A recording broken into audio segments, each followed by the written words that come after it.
Pandian store serial எபிசோடில் என்ன நடக்க போகுதுங்கிறத இந்த வீடியோவில் பார்க்கலாம்.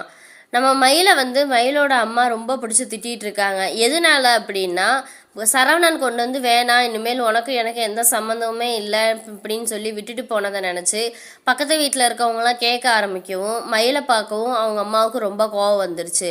அதனால உன் வாழ்க்கையை நீ தான் பார்த்துக்கணும், கல்யாணம் பண்ணி வைக்க வேண்டியது மட்டும்தான் எங்கள் பொறுப்பு, அதுக்கு மேலே உன் வாழ்க்கையை பார்த்துக்கிறதும் பார்த்துக்காததும் எங்கள் பொறுப்பு கிடையாது அப்படின்னு சொல்லிட்டு, நீ உங்கள் வீட்டுக்கு கிளம்புறதுக்கு வழியை பாரு, இன்னும் 2 நாள் தான் டைம் கொடுக்குறேன், அதுக்கு அவங்களாம் உங்கள் வீட்டுக்கார வர சொல்லி கூட்டிகிட்டு போனாலும் சரி, இல்லை நீயே அங்கே போனாலும் சரி, எனக்கு அதை பற்றி தேவையில்லை, உனக்கு தண்டச்சோறு போடுற அளவுக்குலாம் நான் இங்கே சம்பாதிக்கலை அப்படின்னு சொல்லிட்டு இருக்காங்க. அதுக்கு மயில் கேட்குறாங்க, ஏமா நீ தானம்மா அவ்வளோ போய் சொல்லி கல்யாணம் பண்ணி வச்சுட்டு இப்போ அவங்க உண்மை தெரிஞ்சவும் விரட்டி விட்டாங்கன்னு சொல்லிட்டு வந்து நிற்கிறேன், இப்போ என்னை ஓ வேலையை பார்த்துக்க அப்படின்னு சொன்னால் நான் என்னம்மா செய்வேன் அப்படின்னு சொல்லிட்டு மயிலும் கேட்குறாங்க. அதுக்கு மயிலோட அம்மா சொல்கிறாங்க, பெரிய நல்ல இடமா பார்த்து உன்னை கல்யாணம் பண்ணி வச்சாச்சு, இந்த இடத்த எப்படி நீ இது பண்ண பாதுகாப்பணுங்கோ அது மாதிரி நீ பாதுகாத்துக்க, அதுக்கு எங்களுக்கு தேவை கிடையாது, இந்த வீட்டை விட்டு நீ கிளம்புறதுக்கு வழியே பாரு அப்படின்னு சொல்லிட்டு அவங்க போயிடுறாங்க. மயிலோட அப்பா எதுவும் கவலைப்படாதம்மா, அது அக்கம் பக்கத்தில் இருக்கவங்களாம் வந்து பேசுகிறனால உங்கள் அம்மா கொஞ்சம் கோவத்தில் பேசுகிறா அப்படின்னு சொல்லவுமேனு மயிலும் அழுதுகிட்டே போயிடுறாங்க. அப்புறம் சரவணனை பார்க்கலாம் அப்படின்னு சொல்லிட்டு சரவணன் வேலை பார்க்குற இடத்துக்கு மயில் வர்றாங்க. மயில் வரவும் அங்கே நின்று ஃபோன் பண்ணுறாங்க, கேட்கவுமேனு இன்றைக்கி சரவணன் வேலைக்கு வரலாமா அப்படின்னு சொல்லவுமே, சரி நான் ஃபோன் பண்ணிக்கிறேன் அப்படின்னு சொல்லிட்டு ஃபோன் பண்ணுறாங்க.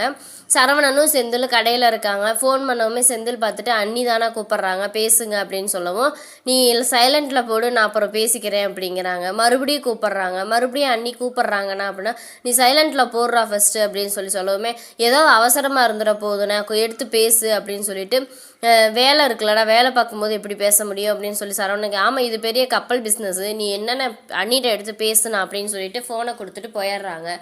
ஃபோன் பண்ணவுமே எடுக்கவே இல்லை. அப்புறம் வேறு நம்பர்லேருந்து கூப்பிட்றாங்க. வேறு நம்பர்லேருந்து கூப்பிடவுமே சரவணன் எடுக்கிறாரு. எடுத்து சொல்கிறா அப்படிங்கவுமே, நான் மயில் பேசுகிறேன், உங்களை பார்க்கலான்ட்டு நான் நீங்கள் வேலை பார்க்குற இடத்துக்கு வந்தேன், ஆனால் நீங்கள் வரலன்னு சொல்லிட்டாங்க, அதனால தான் ஃபோன் பண்ணேன், நீங்கள் எடுக்கலை, அதனால தான் நான் இங்கே இந்த அண்ணா ஃபோன்லேருந்து ஃபோன் பண்ணேன் அப்படிங்கும், நீ எதுக்கு நான் வேலை பார்க்குற இடத்துக்குலாம் போகிறேன், உனக்கு தேவையா, பேசாமல் போயிரு அப்படின்னு சொல்லுவோம், உங்கள்கிட்ட கொஞ்சம் பேசணும் மாமா, ப்ளீஸ் மாமா அப்படின்னு, உனக்கு எனக்கு எந்த சம்மந்தமே கிடையாது, இனிமேல் எனக்கு ஃபோன் பண்ணுற வேலையை வச்சுக்காத, இனிமேல் நீ யாரோ நான் யாரோ, இனிமேல் வேலை பார்க்குற இடத்துக்குலாம் இப்படி இது பண்ணிக்கிட்டு இருக்காது அப்படின்னு சொல்லி சத்தம் போட்டு ஃபோனை கட் பண்ணிடுறாரு. மயில் அழுதுகிட்டே வீட்டுக்கு போயிடுறாங்க. அப்புறம் இங்கே செந்தில் உட்காந்து யோசிச்சுட்டு இருக்காரு. ரூமில் மீனா வர்றாங்க. என்னங்க இன்றைக்கி வெள்ளனாவே வீட்டுக்கு வந்துட்டிங்களா, கடையை மூடுறதுக்கு முன்னாடியே வந்துட்டிங்களா அப்படிங்கும். ஆமாம் மீனா அப்படின்னாங்க.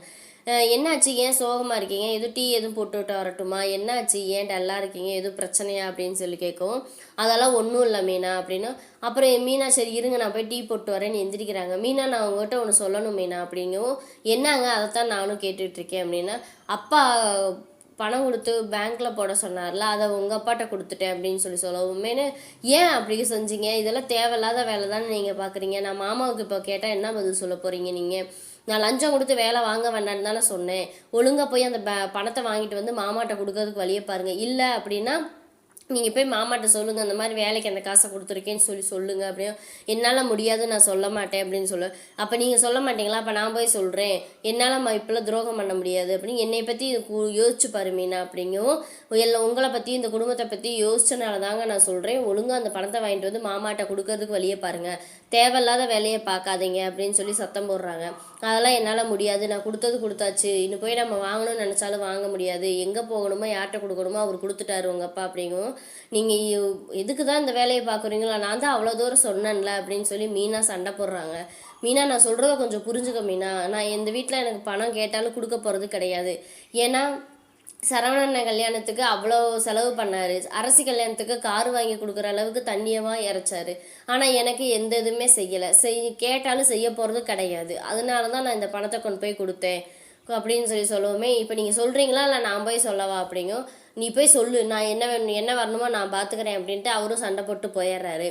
இங்கே என்னடான்னா குமார் வீட்டில் என்னடான்னா பூரா பணத்தை ரைடு பண்ணி எடுத்துகிட்டு போயிட்டாங்கன்னு எல்லாம் சோகமாக உட்காந்துருக்கோமே, சக்திவேல் இருந்துக்கிட்டு எல்லாம் அந்த தரித்திரம் பிடிச்சவனால தான், இந்த புது மருமக வந்தனால தான் இப்படி நம்ம வீட்டில் இப்படி பணம் இல்லைன்னா இத்தனை வருஷம் நம்ம வச்சுருக்கலையா வீட்டில், எல்லாம் இவ வந்த ராசி தான், அப்படின்னு சொல்லி சத்தம் போட்டுட்டு இருக்காங்க. உடனே அப்பத்தா இருந்துக்கிட்டு, ஏய் என்னடா பேச்சு பேசுகிற, மருமகளை போய் இப்படி பேசிட்டு இருக்கா பாரு, அந்த பிள்ளை மூஞ்சி எப்படி வாடி போச்சுன்னு பாரு, போய் இந்த பிள்ளைய பேசிகிட்டு இருக்கிற அப்படின்னு சொல்லி பணம் ரைடு வந்ததுக்கும் இந்த பிள்ளைக்கு என்னடா செய்வோம் அப்படின்னு சொல்லி சத்தம் போட்டுட்டு, நீ போமா உள்ளே போமா அப்படின்ட்டு உள்ளே அனுப்பி விட்டுறாங்க.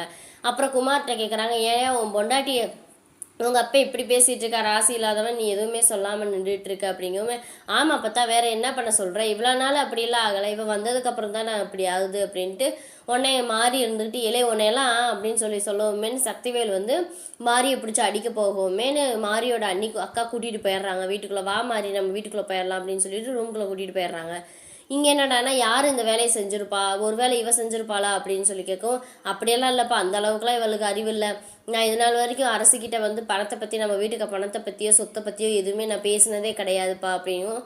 அப்போ வேறு யார் பண்ணியிருப்பா அப்படிங்கும். அதான் எதிரி குடும்பம் இருக்கே, அதில் யாரும் பண்ணியிருப்பாங்கன்னு முத்துவேல் சொல்கிறாரு. முத்துவேல் சொல்லவுமேனு சரி இதை யாருன்னு கண்டுபிடிப்போம் அப்படின்னு சொல்லிட்டு இருக்காங்க. அப்புறம் குமார் வீட்டுக்குள்ளே ரூமில் உட்காந்துருக்காரு. அரசி வர்றாங்க. வந்து ஏசி ஆன் பண்ணவுமே, ஓ மேடம் வந்து உங்கள் வீட்டிலே ஏசியோடு தான் படுப்பீங்களோ, அங்கே ஃபேன் கூட இருக்கா என்னன்னு தெரியல, மாடி வீட்டுக்கு வந்தோன்னே ஏசி போட்டு தூங்குறீங்களாக்கோ அப்படிங்குமே அவள் எதுவுமே கண்டுக்காமல் போய் லைட் ஆஃப் பண்ணிவிட்டு வந்து படுக்கிறாங்க. என்ன பண்ணிக்கிட்டு இருக்கீங்க, என்ன ரொம்ப ஓவராக துமுறாடி, உனக்கு கேட்குறதுக்கெல்லாம் பதிலே சொல்லாமல் நீ பேசாமல் துமுறில் அலையிற, என்ன ஒழுங்கு மரியாதையாக இருக்கிறதுக்கு வழியை பாரு அப்படின்னு சொல்லி சண்டை போடவுமேனு அடிக்க ரொம்ப அரசி ரொம்ப பேசவுமே இவர் அடிக்க கையோங்கிறாரு. அடிக்க கையோங்கவுமே அரசி பிடிச்சி, என் மேலே கை வைக்கிற வேலை வச்சுக்கிறாதீங்க, என்னை அடிச்சிங்கன்னா நான் இப்போ அடி வாங்கினதுக்கு மேலேயும் கொடுப்பேன் அப்படின்னு சொல்லி மிரட்டவுமே, என்ன விரட்டுறியா அப்படின்னு சொல்லிட்டு அடிக்க கையோங்கவுமே கையை பிடிச்சிட்றாங்க. ஒழுங்காக நீ இருக்கிறதுனா இல்லைன்னா போய் வெளியே போய் இருந்துக்க, சும்மா என்கிட்டலாம் அந்த அடிக்க கையோங்கிறது இந்த பூச்சாண்டி வேலையெல்லாம்